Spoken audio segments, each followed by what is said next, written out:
Fewer than 50 tornadoes a year compared to more than 1,200 annually in the United States. It is day 11 of the ceasefire, the Israel-Hamas war. U.S. negotiators Steve Witkoff and Jared Kushner, who helped secure the deal, returned to the region today. In an exclusive interview for 60 Minutes, Leslie Stahl talked with Kushner about the challenge of forming a new government for the territory.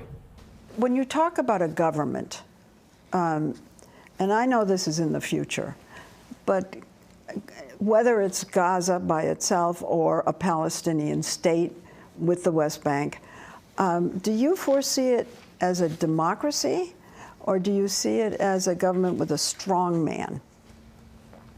Too early to tell. Just being honest, too early to tell.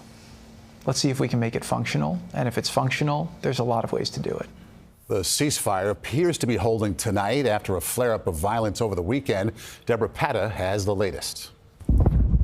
Waves of Israeli airstrikes exploded across Gaza, shattering the fleeting peace, sending people running for their lives once again.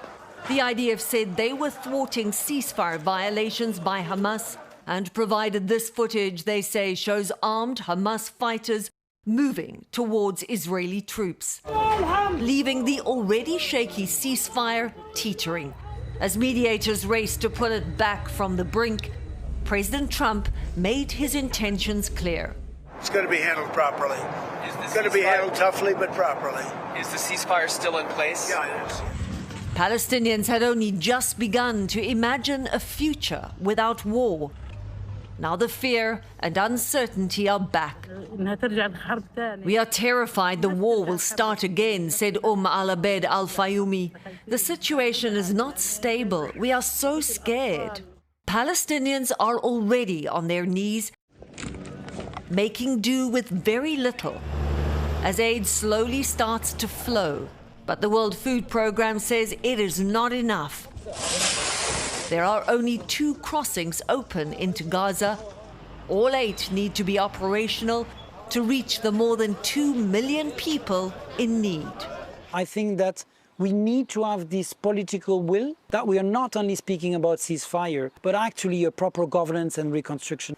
So let's take an average family who've now lost everything. What do they need? Queuing every day for the basics. At least with the ceasefire, they will queue for something. Because for the last few weeks, they would queue but get nothing. U.S. mediators Steve Witkoff and Jared Kushner met with Prime Minister Benjamin Netanyahu today. The planned visit was to discuss the next steps in the peace process, but it was also an opportunity to make sure